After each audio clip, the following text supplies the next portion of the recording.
Well, hi there, and welcome to our new software webinar once again. Of course, this is a rep-only webinar. We will be doing a customer-facing version that will be publicly available on the website.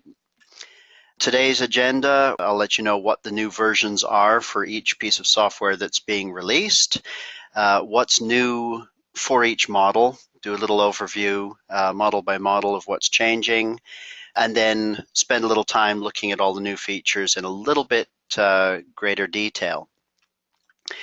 So that said, the new software has been released, and we have actually already uploaded it to the website. We generally do this now. We upload it a few days before we let the customers know.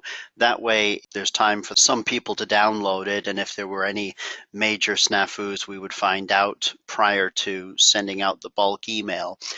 So we are going to send that email out presently, but we wanted to get these webinars out of the way first. Of course, once this is done, this webinar will be in the Distributor website. And then, as always, we're going to archive it under the product training section. So we have all the new software webinars as we've done them there for people to look back on if they need to. The new software, of course, can be downloaded through the Distributor site, or it can be downloaded through the customer site. The Distributor site has the advantage that you can get the all-in-one package. The customer site, of course, has all the instructions as well. When you go into the software download page, you see all the models as well as the AudioScan NOAA module and the AudioScan remote console. There are actually new versions for all of these. To find out in detail what's new for each one, once you click on that model number, of course, we've got a what's new in this software version. Once we have a customer version of this webinar, it will be also embedded there. And of course, as always, we've taken the what's new in previous versions and archived that into the accordion. So for Verifit 2, we're looking at a release of 4.10 software. For Axiom, it's going to be 1.16 software. And for Verifit VF1 and ARM500SL, it's the 3.18 software. At the same time, we've got a new NOAA module version coming out, which will be NOAA 2.8. Not a lot of changes for the NOAA module, but there are a couple that involve making it a little bit safer for install on high security systems, so worth doing, especially for installs at VAs and places like that. We have less dependency now on the registry in the NOAA module, which means you can use it with a lower level of permissions. So that's kind of the main change this time around.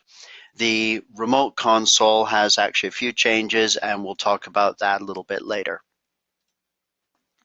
So for the spring 2017 release, first off, we've got the MAOF highlighter for giving target ranges for adjusting frequency lowering hearing instruments. If you're at AAA, you may have seen that in operation already. That's a Verifit 2 only feature. We have the added SII target ranges in the Audibars, and that's going to be a Verifit 2 and Axiom feature because they both have the Audibar display and speech map.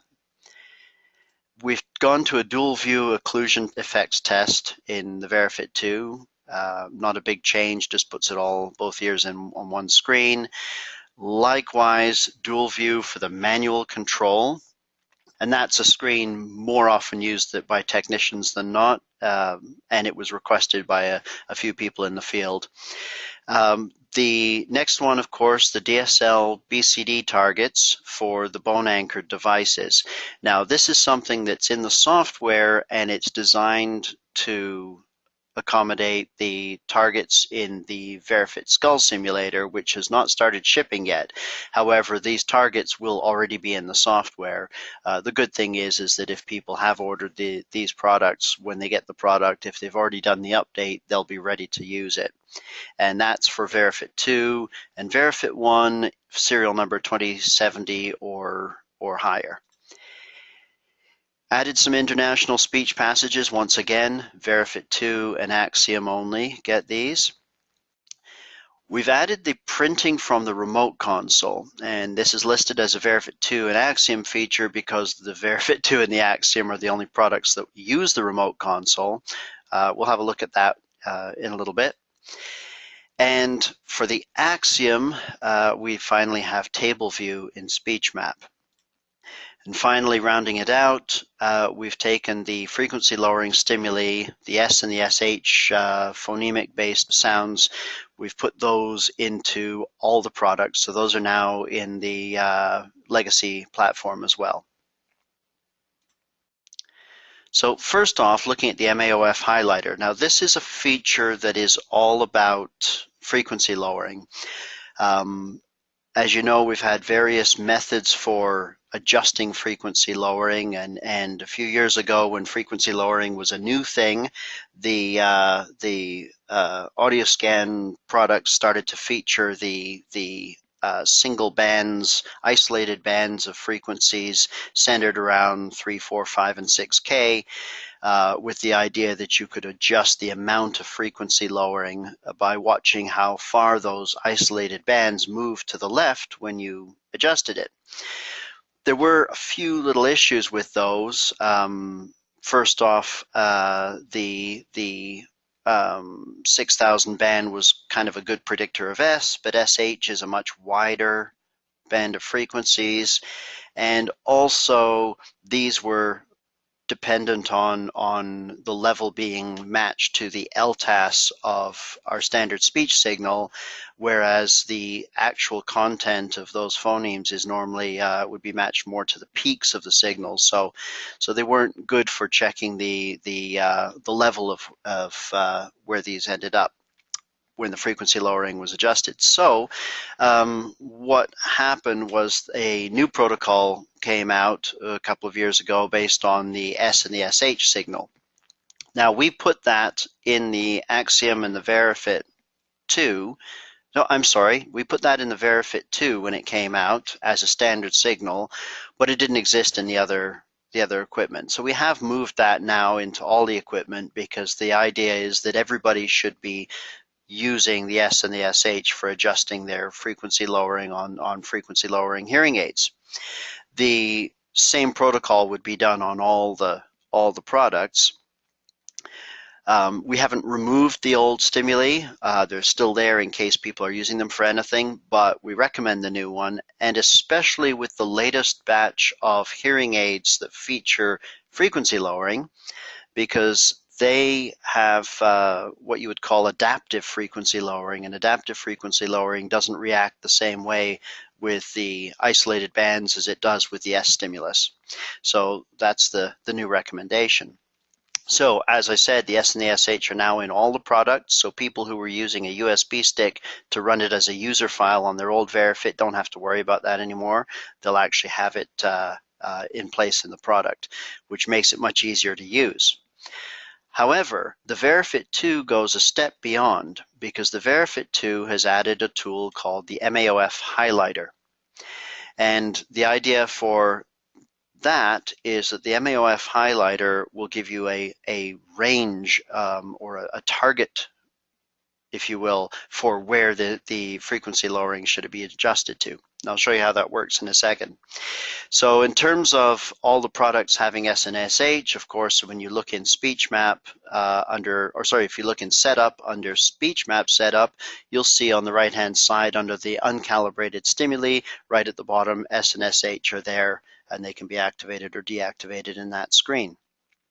Then they'll show up in SpeechMap, of course. So when we look at the actual protocol for doing this, the current protocol for any of the products is to start out by running a 65 dB speech. So you've already adjusted this hearing instrument with the frequency lowering not active. You run a 65 dB speech, and then on this 65 dB speech, we want to identify a thing called the MAOF, or Maximum Audible Output Frequency Range. And this area is defined as, and you can see it in this picture here, the point where the LTAS line, that's the thick line in the middle, crosses the SBL threshold. That's one side of it. And then the point where the peak line also crosses the SPL threshold. So those two intersections are the range that we're looking for. And when we now play the S stimulus, the idea now is to adjust the frequency lowering so the upper shoulder of this S stimulus falls within this MAOF range. And in this particular picture, you can see that it does. In fact, it's right in the middle. Okay, that's the idea now. As you can imagine, though, looking at this picture, and of course this picture is not with the MAOF highlighter active, you can see that we have a little black diagram on there showing you what the MAOF range is. But when you're actually doing this in real life, you have to picture that range. Now, where that becomes difficult is, first off, it's not always very easily seen. You could have other curves in the way. Also, if you know how the audio scan equipment works by default, when we run a speech test of any type and then run a second test in SpeechMap, we hide the envelopes of that first test. What that means is that by default, when you're running the second test, in this case the S, that 65 dB speech will be there, but the LTAS will be there, but the peak and valley line and that shaded area will disappear. Now you can turn that off in setup, but people often want that on for their normal fitting, so they would have to do that every time they're going to adjust frequency lowering, which is a bit of a pain. So it would be nicer if we could just see where this MAOF range is without having to do any imagining and without having to change settings in setup. So how that works, of course, oh yeah, and before I go on, the second step to adjusting the frequency lowering is, of course, to play the SH stimulus and to make sure that those two curves don't fully overlap, because we want to make sure that the S and the SH actually sound distinct to the person wearing the hearing aid. So moving on to the MAOF highlighter in detail, and here we have the new Verifit 2 software, and test number 1 has been run. So the first step would be to run that 65 dB speech test. You can see here it is, and you can see the threshold on the screen. So step 2 would be to start another test. In this case, we'll do it in test slot number 2, and activate the MAOF highlighter. So we start the second test, and because there is a 65 dB speech already in existence, we now have a new selection box showing up in this test, and this actually only appears when you set the stimulus to S. So we set the stimulus to S, and then we have this little box that appears that says Show MAOF. From that box, we click and switch it from off to the test number that contains the 65 dB speech. In this case, there's only 65 dB speech in test 1, so we only have a choice of test 1. So it's fairly straightforward. If you hadn't run a 65 dB speech, you'd have no choices. So in this case, we'll switch that on by selecting test number 1, and then, voila, on our screen we now have a highlight in the color of the S stimulus curve. You can see that highlight, it just sort of follows the SPL threshold. That is displaying that range between those two intersections as a little shaded bar. And now all we have to do is go back to our hearing aid software and adjust our frequency lowering so the upper shoulder of the S moves into that range.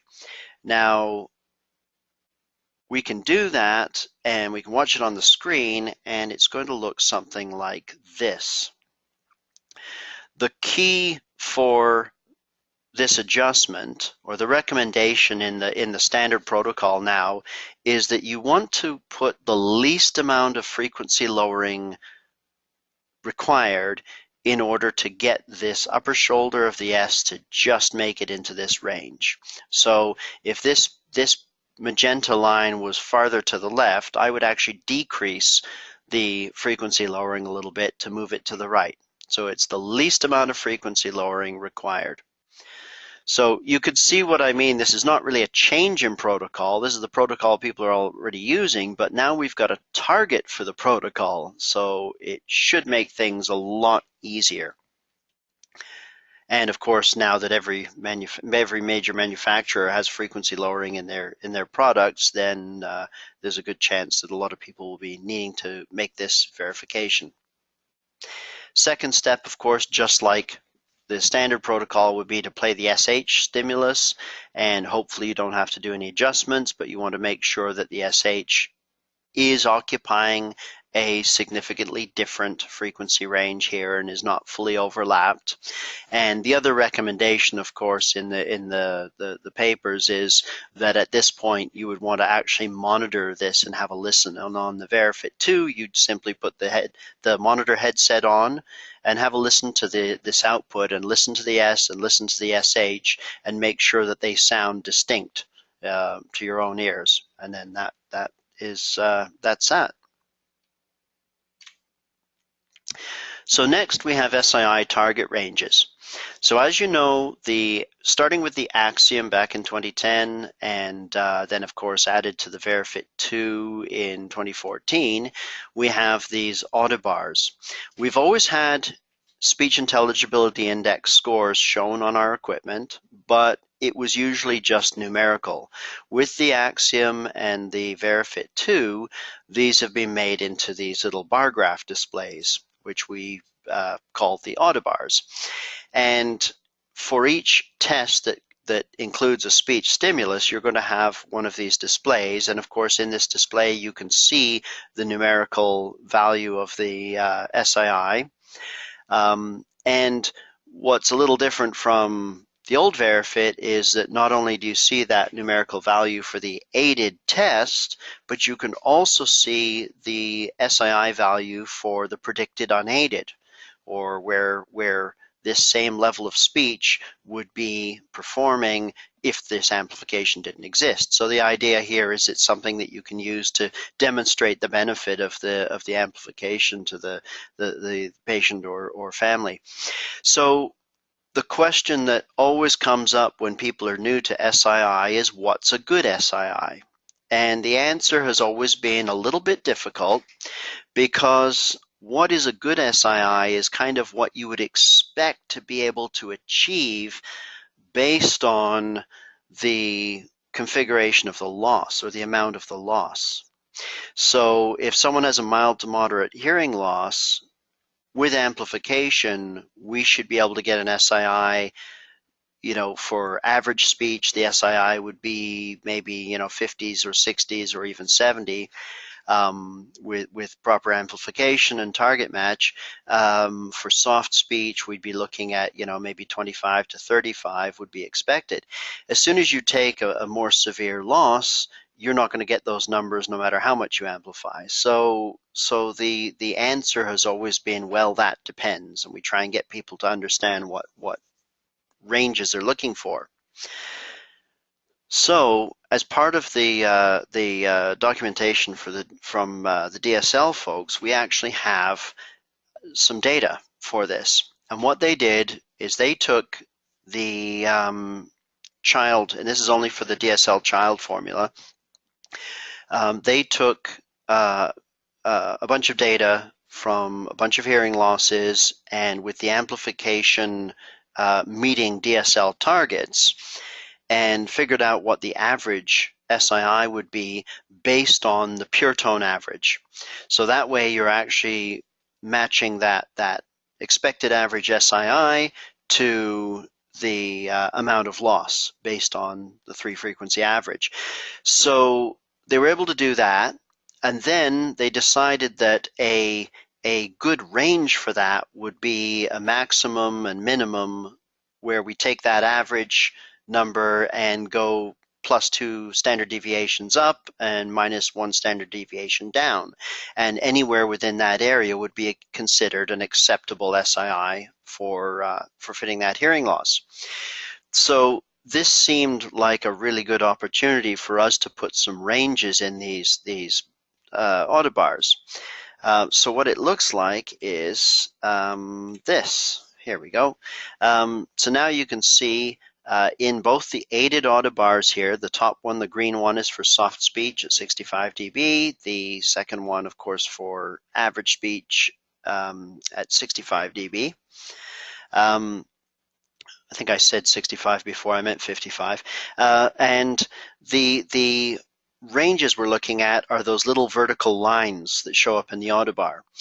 So the coloring of the line changes based on where in the bar it shows up. So you'll note that anytime that the line is overlapping the auto bar, it's going to look black, and anytime that it's by itself, it's going to be the same color as the bar itself.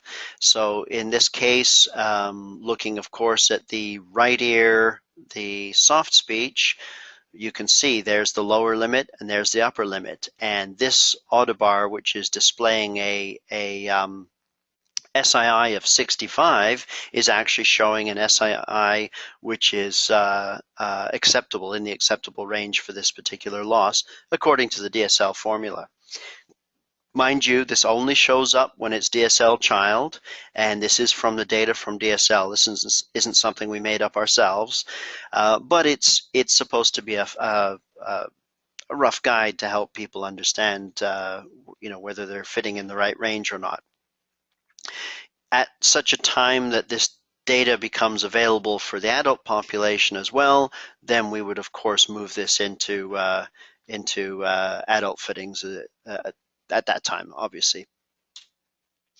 So the next one, not nearly as exciting, dual view occlusion effects test. The occlusion effects test, of course, is the one where the stimulus is the patient's vocalization, of course, of the E sound, with the hearing aid turned off but put in the ear. And when you run this, it simply looks at the level of the inside the ear canal, compares that with the level measured outside the ear canal, and the difference is a prediction of how likely this fitting is for producing the occlusion effect. So if it's only a few dB, it's in the green range, then it goes to the yellow range, and it goes to the red range. No change to this test really, except for the fact that it is now, you can see both ears at the same time on the screen. Same idea here. Manual control only ever let you see the left or the right at one time. When people are doing calibration checks, that's when they most use this equipment, or most use this test, sorry. And right away for the VeriFit 2, because there are 2 coupler mics to calibrate now, we were asked right away, can you make this a dual view thing so we can see it all at once? So we did that. And then we actually went one better, and you can see at the bottom of this screen that we now also have a button for mode. So you can actually go in here, do your calibration checks on your manual control, and then hit the on-ear and switch, or for on-ear manual control, and then hit that field at the bottom and switch it to test box, and do the calibration tests in the test box. So for the people doing the calibration checks, this will really speed up the process. Next, of course, the exciting one, the DSL targets for the bone-anchored hearing instruments, and of course this depends on the accessory, the VeriFit Skull Simulator accessory, which we were hoping to be shipping in July. Unfortunately, ramping up production has taken a little while. So we don't have all the parts in yet. So it's going to be closer to fall when this comes out.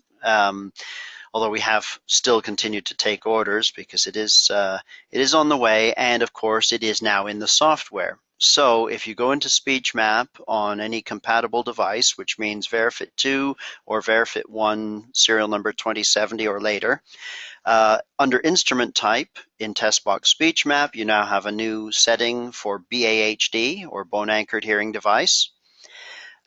Once you select that and click on audiometry, you now have this new field where you actually select the device. And this is where the bone anchored stuff is quite different from what we're used to in SpeechMap, because now the targets that are displayed are actually taking into consideration what model of bone-anchored hearing device you actually are using. So you select the device, and then your SpeechMap screen looks somewhat like this. Very much the same as always, except that this is not an SPLogram, it's an FLogram, because we're looking at this in force level. When we click on the audiometry entry, we're looking at it in dial level because the audiogram has been measured using the hearing device.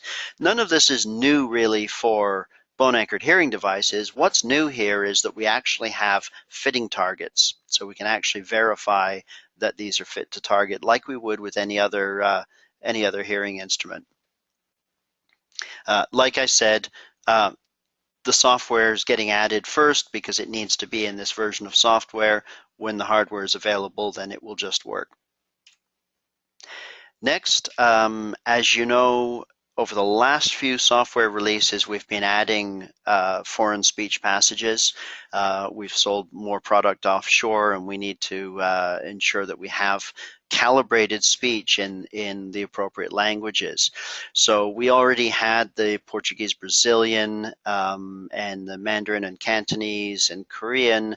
We've now, for this release, added the French, German, and Spanish to that. So the list is getting a little bit fuller, and as always, those get added to the software, but in the setup SpeechMap, they will default to off. So when you're in SpeechMap, you don't have a million choices. Somebody who wishes to test in that language can go in and turn on and off what they want, maybe turn off the English or ISTS, and then select which ones they want to become part of the SpeechMap selections. And that one, of course, was Axiom and Verifit 2 only. So the next one is the changes that we've made to the remote console. Now, as you know, the remote console is also just an Axiom and Verifit 2, very heavily used on the Axiom because nobody really wants to run an Axiom with an external monitor connected. This allows you to just simply run it from the laptop screen or from the same computer that you're running your fitting software on. Verifit 2, it's also quite popular because people will have a fitting computer there. If they're running the NOAA module, they probably have a network connection already, and this allows you to put the patient in front of the Verifit screen close to the speakers, get a better setup that way, but then the clinician can actually drive and view the Verifit from the laptop screen. So what's changed in the console? Well, we've been, over the last little while, we've been changing it every year. This year we have added, you'll note there's a setup button now because we've added the ability to print from the remote console. So when you're actually connected inside the remote console, you can select the file menu and note that there is now a print function, and just above that there's a screen capture function. This is pretty handy because, as you know, the old Verifit had a built-in printer, built-in thermal printer. The new one does not. So people have to find other ways to print, and very often people will say they're either going to print through NOAA or they want to print through the network. But if you're printing through the network, not through NOAA, you have to have a compatible HP printer or a printer that has PostScript. If you're using the remote console, however, if you choose print in the remote console, you'll get a printout that will print to whatever default printer your PC has connected. So that means there's no special printer for the Verifit or Axiom. You just print from the remote screen. Likewise, if you want to do a print to file, instead of having to go back to the Axiom and send it off to a network share, you can actually hit screen capture here and it will save you a graphic of whatever's on your screen at that moment. So small feature, but really quite handy. Now, when you do the printing, of course, there are some things you can set up on the printing. If you select that setup icon from the connection screen on the remote console, you'll get this window. And in this window, you can actually choose what gets added to the printout. Most notably, of course, you can put in a custom logo, just like you can in the AudioScan NOAA module. So you can actually have your clinic logo as part of the printout. You have the choice of whether or not to show the print preview, and that little checkbox on show notes, that's just like on the what the Verifit's always had. If you select notes, it will append a bunch of blank lines to your printout so you can handwrite notes in there. And when you do the printout, here it is with the notes turned on and with a custom clinic logo at the top. The AudioScan logo prints at the top right, date below that, and then whatever's on your screen at the time.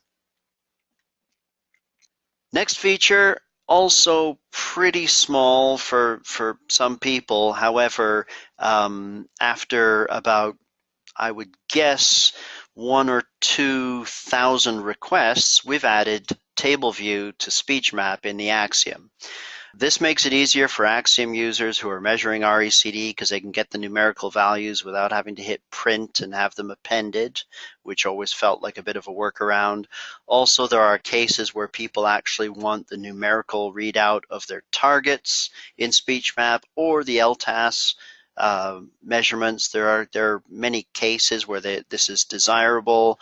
And of course, people like the Graph Plus table function, so now that will actually be active in the Axiom in speech map as well as the other tests. So that should be well received by those who've been patiently waiting for it to be added. So as always, there's more product knowledge on the website. If you go into the AudioScan library, we're updating those industry articles all the time, so you should have a look at those, putting lots of relevant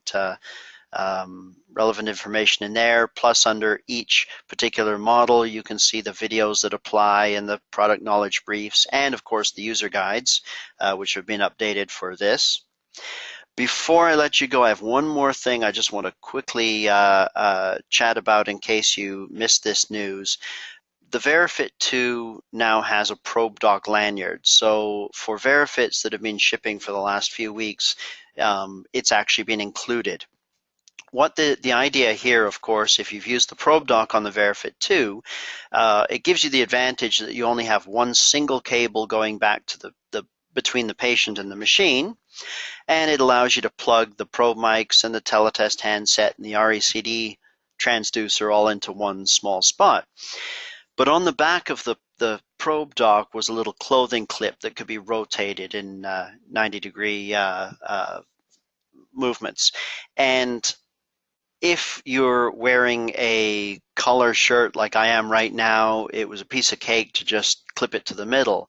But once the Verifit 2 hit the streets, you know, we discovered quite quickly that people do fit hearing aids on females, and people wearing tops with straps and all kinds of places where you just don't really want to be trying to clip something to the middle of the chest.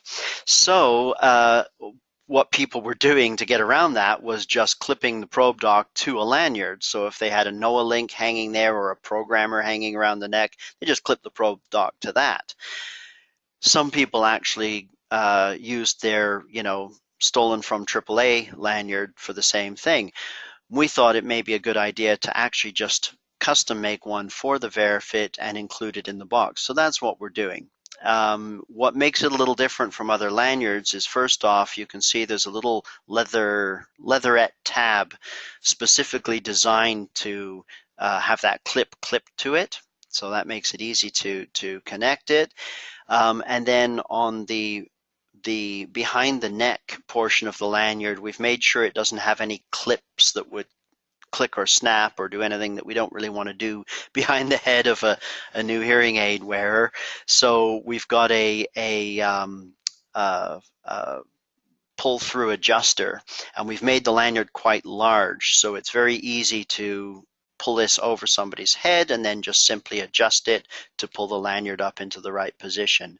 We've had a few of these working in the field already, and so far people really like them. Here's what it looks like without the probe dock. So there's the adjuster on the back and the little leatherette tab. So for the few hundred Verifits that went out prior to us shipping that, um, please keep in mind that they're eligible to get one of these if they want it. We're not going to mail them out automatically because that never works. People don't get the package. But when people request it, of course, we'll pop one in the mail. We just need to confirm the address and get the serial number, and we can send it out. So if you have any customers who are using the Verifit 2 and who would like one of these, please just shoot us an email. You can send it to info@audioscan or support@audioscan or Denise or Dennis or myself, any of us, and we will get the lanyard sent out.